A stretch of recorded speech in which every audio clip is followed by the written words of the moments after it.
Bringing you the latest news from around the world, and here at home, I'm Sandru Ferdinando.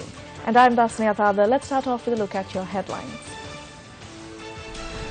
UNP MPs ready to bring in no confidence motion against Prime Minister, says State Minister Palita Rangi Bandara. SLFP General Secretary says Prime Minister's Law and Order Ministry temporary. President issued directive to renovate 2,400 waivers in the dry zone. Ministerial committee appointed to expedite cases of fraud and corruption. Bollywood star SRIDEVI Kapoor's death, accidental drowning.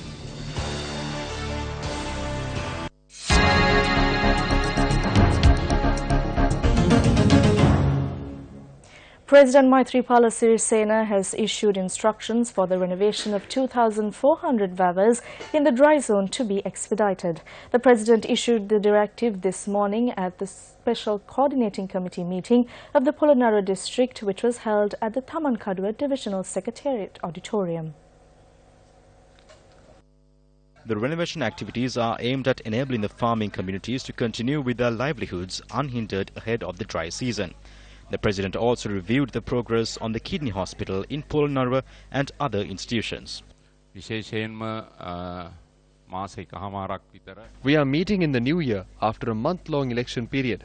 I extend my gratitude to all district secretaries, state workers, the chairman of the Elections Commission, the police and tri-forces who worked tirelessly and rendered their utmost commitment to hold a peaceful and unbiased election. Meanwhile, equipment was distributed to 636 beneficiaries in the Dimbulagala Divisional Secretariat area. The equipment worth 29 million rupees was distributed under the Livelihood Development Program. Following the meeting, the President visited a fruit juice stall in the Valikanda town, which is being funded under the program. The President had a cordial discussion with the owner of the stall. වැරදි කරන කිසි කෙනෙක් මම රකින්න ලෑස්ති නැහැ. වෙන කණ්ඩායමක් ආවොත් මේ නිදහස නැති වෙනවා. අද ඩොලරය 159යි. මේගොල්ලෝ සුදු කරපටි මංගොල්ලකාරී. මේ මම ඇමරිකානු පුරවැසියෙක්. Issuing a media release, the Prime Minister's office has announced that a number of committees consisting of ministers will be appointed to expedite action against fraud and corruption. The decision had been reached following a meeting between the Prime Minister, Secretary to the Ministry of Law and Order, IGP and other police officers at Temple Trees.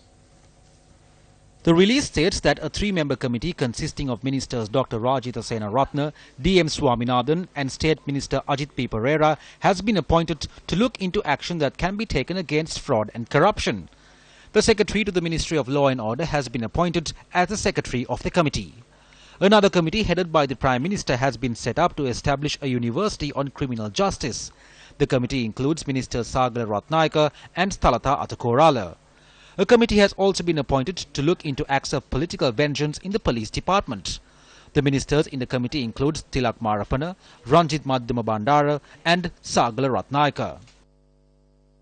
Joint Cabinet spokesperson Minister Dr. Rajitha Senaratne claims that the Ministry of Law and Order has been entrusted to the Prime Minister Ranil Wickremesinghe for only 2 weeks, following which Field Marshal Sarath Fonseca will be sworn in to the position. A media release issued by the Ministry of Health states that the minister made these comments during a meeting held at the ministry. The statement also reads that the minister had noticed that while senior police officers are not in favour of the appointment of Field Marshal Sarath Fonseca, the move is supported by junior officers. He had also noted that the cabinet cannot be appointed according to the wishes of ministers and MPs.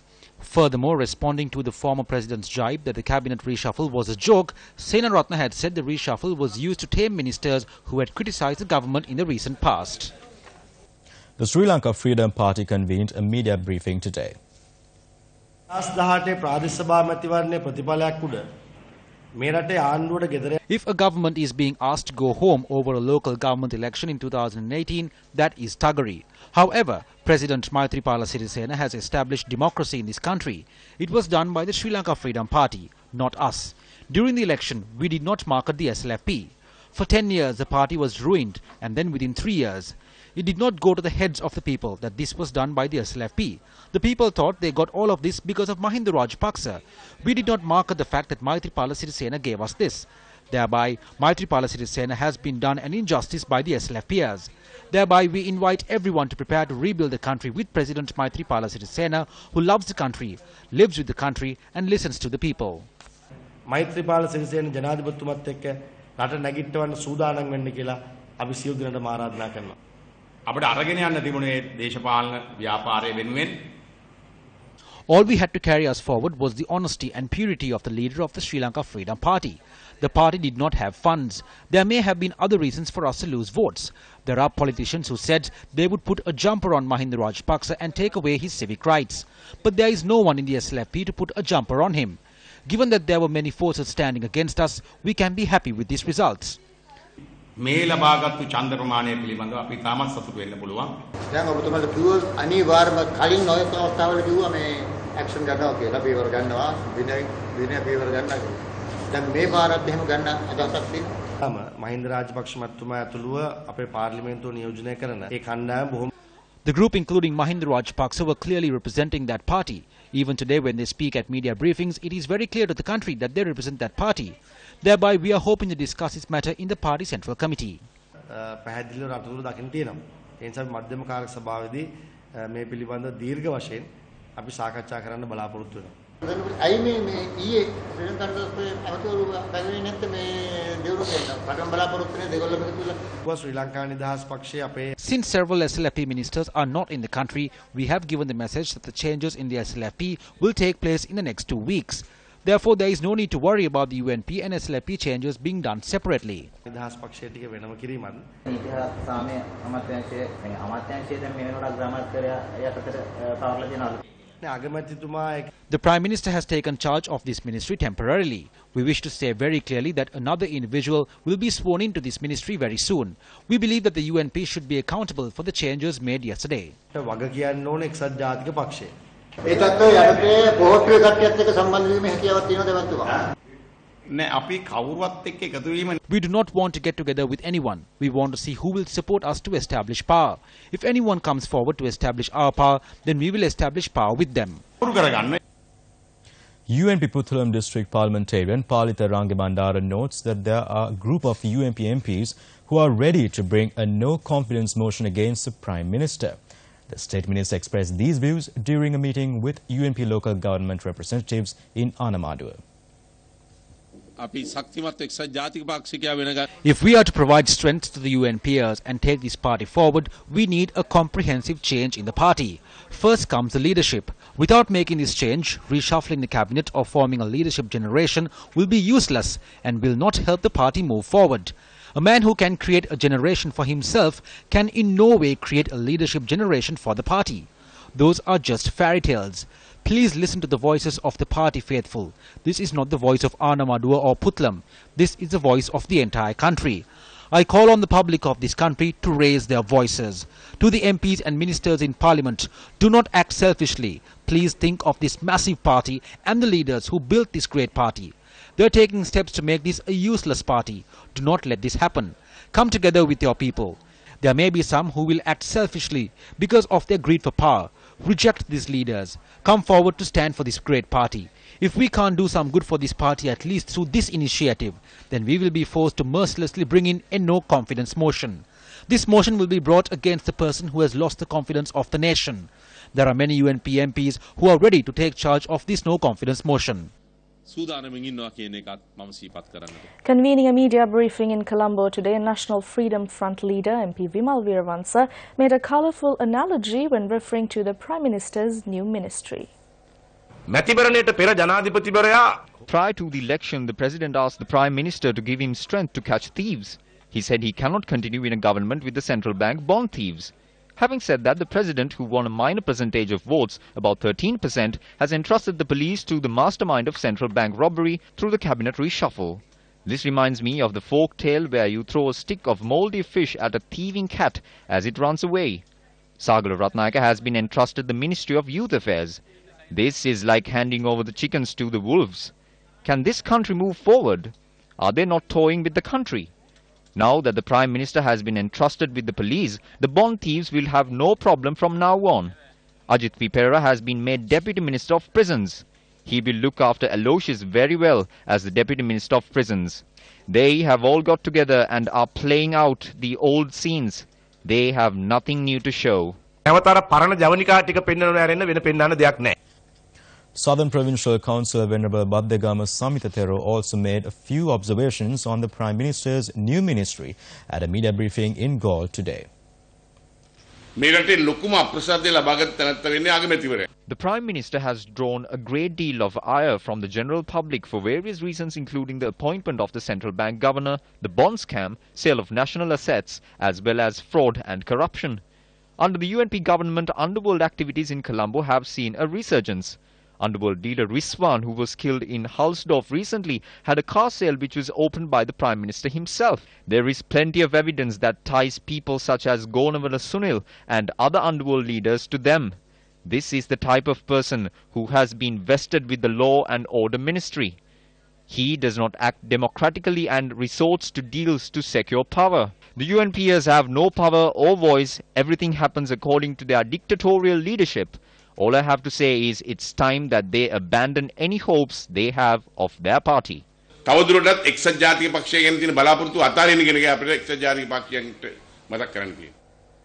Pivithuruhela Urumaya convened a media briefing in Colombo earlier today. මේක හරියට කන්දක් විලිලා මීපැටියෙක් වැදුවා වාගේ වැඩක් තමයි අවසාන වශයෙන් සිද්ධ වෙලා තියෙන්නේ. මේ සම්බන්ධයෙන් අවසාන Finally, neither the people nor the ministers are happy about it. During the election, we saw them go after the Prime Minister, calling him a bank robber. Yesterday, they gave the thief control over the police. It would be better if you put the fox in charge of the hen coop. We need to state that justice will not be meted out to the bond thieves. The second implosion of the United National Party is not very far away. It is time that a no-confidence motion against the Prime Minister must be brought to the fore. We are ready to sign it. We are receiving messages from the young members of the UNP as well as those who used to protect the Prime Minister. සිටි මන්ත්‍රීවරුන්ගෙන් අපිට පණිවිඩ ලැබෙමින් තිබෙනවා. It is also reported that the warrant issued through Interpol on former Central Bank Governor Arjuna Mahendran has been returned. අගමැතිතුමා පාර්ලිමේන්තුවේ ප්‍රකාශ කළා. The Prime Minister said in Parliament that the former governor was his friend and that he left for Indonesia for a wedding with his consent. The Prime Minister promised that day that he can bring him back to Sri Lanka at any time. The President should ask the Prime Minister to now do what he said he could do. He should tell him to go to Singapore and return to the country only when he can bring back Arjuna Mahendran.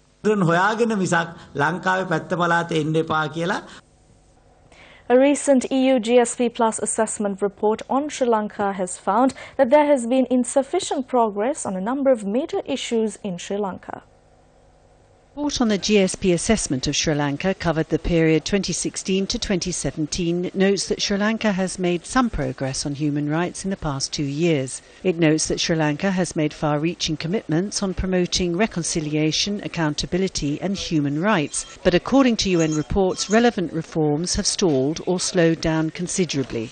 The report states the government has to urgently deliver on a number of important reforms that are of direct relevance for the effective implementation of the human rights conventions listed in the GSP Plus regulation, including repealing the Prevention of Terrorism Act, amending the Code of Criminal Procedures Act, and ensuring zero tolerance to the use of torture. The working group calls on the government to increase public transparency and consultation on legislation.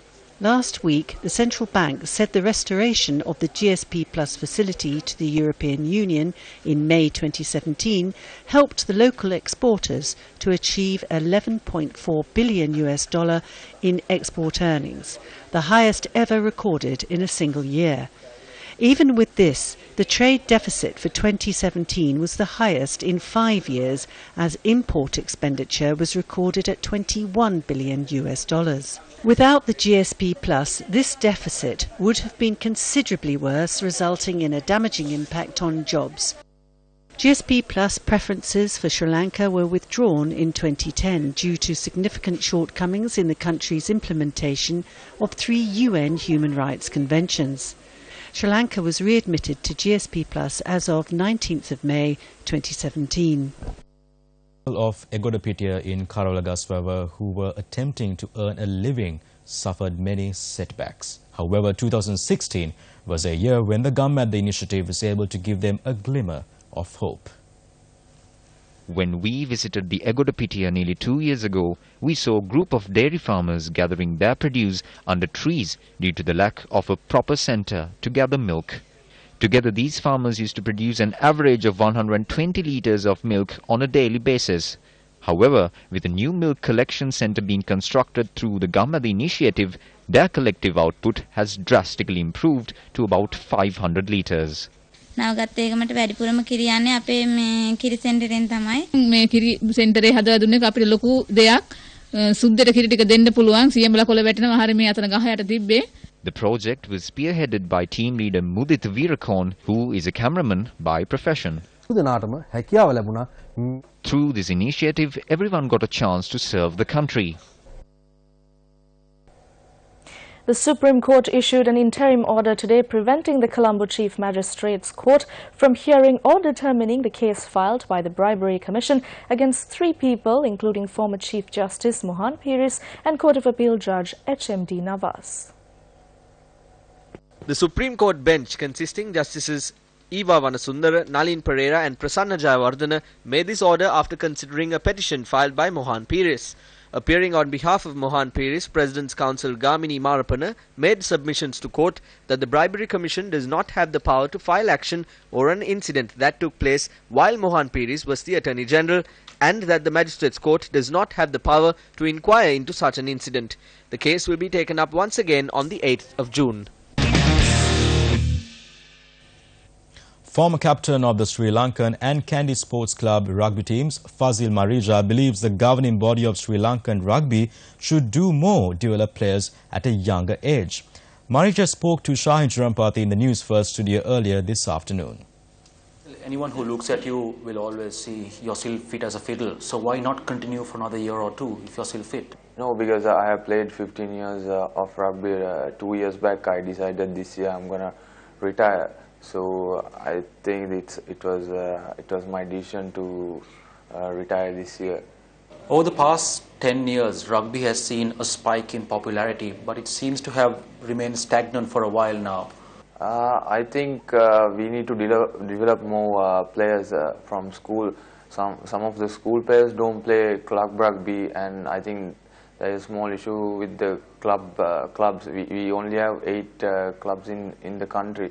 If we have more clubs to play, then the more kids will come and play, and it will be good for Sri Lankan rugby. What is your current opinion about the rugby administration, the SLRFU right now?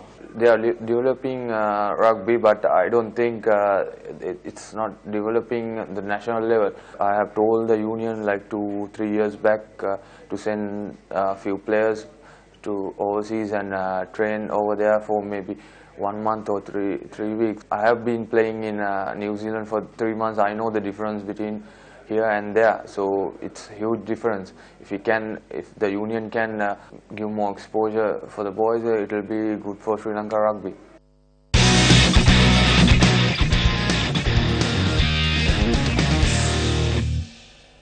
Moving back onto a local story, Sri Lankan ambassador to Japan, Professor Ganganath Dissanayake, has called for a report on the whereabouts of 30 Sri Lankan nationals who attended a Sri Lankan event in Japan. The festival organised by the Japan-Sri Lanka Business Council was held on the 24th and 25th of June last year at Tokyo's Yoyogi Gardens. It is reported that 30 out of a group of 33 Sri Lankans that attended this event did not return to Sri Lanka upon the conclusion of the event. When asked, Professor Ganganath Dissanayake, Sri Lankan ambassador to Japan, told Newsfirst that the embassy can't say if people who come for various events return. They have no way to prove who did and who did not. It is beyond their powers. The Japanese embassy issues visas. It is out of the ambassador's jurisdiction. The immigration has to check on this. It has further been revealed that the ambassador to Japan has issued letters in support of the attendees of the Sri Lanka festival in Japan. Ambassador Professor Ganganath Dissanayake explained when businessmen pay and reserve their stalls, the Sri Lanka Business Association sends the embassy a notification, and they then write to confirm that there is such an event taking place. The final decision whether visas are issued lies with the respective embassies. Sri Lankan ambassador to Japan, Professor Gangana Disanayake, has also taken part in the Sri Lanka Festival. The Sri Lanka Festival, organised by the Business Association in Sri Lanka, is currently taking place under the full patronage of the Sri Lankan Embassy. When we spoke to the Prime Minister's Additional Secretary Samannathaw Hetty to get a statement on the matter, he said a response will be given once a written request is handed in. And with that, we wrap up Primetime News. I'm Sandhu Ferdinando. And I'm Dasnia Thadar. Stay tuned. Up next is Face the Nation, where experts debate socio-economic governance in a rapidly changing political landscape. Good night.